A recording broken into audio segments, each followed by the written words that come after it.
Iranian Supreme Leader Ayatollah Ali Khamenei. Office of the Iranian Supreme Leader/A.P. There was a tense moment during the 2016 Republican primary debates when former Florida Governor Jeb Bush challenged Donald Trump for saying he would be honored to meet with North Korean dictator Kim Jong-un for disarmament talks. I can't tell you how big a mistake I think that is, to have bilateral talks with North Korea. It's precisely what Kim wants, Bush lectured. It will mean that China no longer is involved in convincing, along with us, for Kim to get rid of his weapons. It's a big mistake to do that. Trump was scornful in rebuttal, seeming to confuse Jeb Bush with his brother, the former president. Just because he says it can't be done, that you'd lose China, doesn't mean it can't be done. I mean, this is the man who said there were weapons of mass destruction, mission accomplished, said we could fight the war on the cheap, none of which were true. We could have bilateral talks with Kim, and we can get those weapons at the same time as we get China. Don't remember this? All right, I admit, there was no such exchange in 2016. What you have just read is a slightly adjusted transcript of the September 30, 2004, presidential debate. Except I substituted Jeb Bush for then-President George W. Bush, and Trump for Democratic nominee John F. The Kim in these quotations is Kim Jong-il, father of the current dictator. It is instructive, though, to recall how much Trump's emerging approach to North Korea has in common with the most dovish proposals that have been floated over the years. In 2004, Kerry said, "I want bilateral talks which put all of the issues, from the armistice of 1952, the economic issues, the human rights issues, the artillery disposal issues, the DMZ issues and the nuclear issues on the table." That is a pretty fair description of what Trump seems to be up to in 2018, except he's also hinting about a massive package of South Korean and U.S. economic support for a non-nuclear North Korea, including, Secretary of State Mike Pompeo suggested on Fox News Sunday, aid to build the energy grid and even to eat meat and have healthy lives.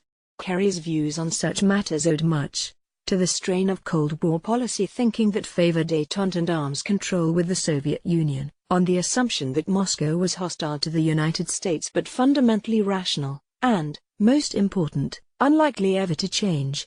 Many members of the foreign policy establishment, Republicans and Democrats, thought the best way to deal with Moscow and its allies was, well, to deal with them. Reaganites, by contrast, felt that arms control agreements were no substitute for the radical internal political change that alone could render the Soviets less dangerous, and for which the United States should strive, in part by calling attention to Moscow's human rights violations. By playing down Kim Jong-un's human rights abuses while eschewing regime change and offering the Pyongyang regime a security guarantee, Trump implicitly embraced an updated détentiste worldview. Or did he?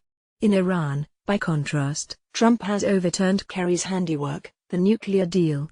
Despite the fact that its intellectual assumptions were eerily similar to those of Trump's incipient approach to North Korea, tough economic sanctions got the adversary's attention.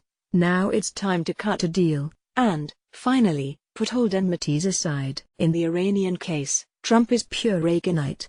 He emphasizes that the regime's internal character has not changed, and that it's using an arms control process to buy space and time for other forms of mischief, such as terrorism, until it inevitably reneges on nukes, too. How reminiscent of President Ronald Reagan's argument that the Soviets had used negotiations with the Nixon, Ford and Carter administrations as a cover for adventurism in Africa and Latin America, and cheated on the treaties, to boot. In contemporary conservative ideology, President Barack Obama's Iran deal plays the same role, bogeyman, that President Jimmy Carter's SALT II nuclear arms treaty with the Soviets did in conservative ideology of the 1970s. The difference is that today Trump is scrapping the Iran deal whereas Reagan, as president, quietly continued to abide by SALT II, even without Senate ratification. Reagan did make grand arms control offers to the Soviets, but not until Mikhail Gorbachev's glasnost and perestroika policies suggested to him that the regime had fundamentally changed. Leave it to Donald Trump to adopt the foreign policy theories of both Ronald Reagan and John Kerry, at the same time, in their most extreme formulations, and almost certainly unwittingly. Now the whole world has reason to ponder F.